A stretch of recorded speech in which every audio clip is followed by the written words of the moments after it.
raise most beef cattle. It's about 55 acres, and we have cattle over there. We also raise our hay and cut it in round bales. Those big round bales is what we use. Yeah, oh yes, and my son loves horses. He has about 5 or 6 quarter horses.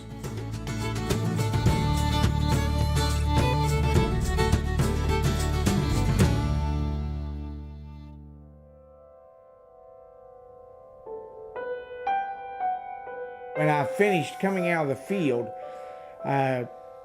we had opened the gate, and I had parked it up on the hill and just put it neutral. I didn't cut it off, which I should have done.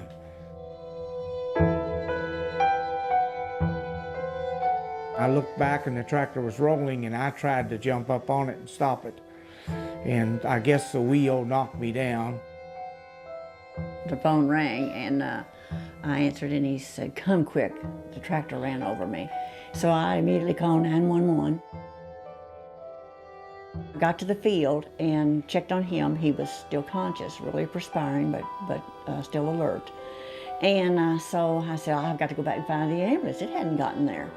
He had multiple fractured ribs, fractured C7, fractured right humerus, fractured left clavicle, fractured pelvis, fractured left femur. I guess that was about the extent of it, maybe. Yeah. They told us that they would have to put him on a vent, and that they didn't know if they'd ever be able to get him off or not. And so they said he'd never drive again. They told us all these things that he would never do again, not what he would do, but wouldn't be able to do, you know. And I thought, no, now he's too healthy. We're not going to accept all this. We had heard about Kindred Hospital. Our daughter's a nurse, and so we had him transported to the Kindred facility at Jewish Hospital, and they started immediately working with him. They, the next morning, got him out of bed and started ambulating him. And I thought, oh, I don't know, he's never been out of this bed, you know, whether they'll be able to get him up or not. But they set him on the side of the bed just for a short time, and then they said, no, then we'll walk. Well, the respiratory therapist would push the ventilator with him. And the first day, I think we took 3 steps. And then each day, he took a few more steps. The first thing that really helped us, they came in and said, we have a speaking valve. And we said, a what? And they said, a speaking valve.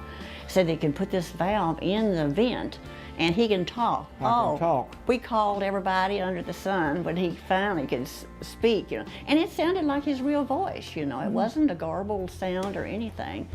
We would look forward to making phone calls, you know, and calling some of his friends and some of the kids, you know, and they were so happy to hear him speak, you know, so that was really, really good for him.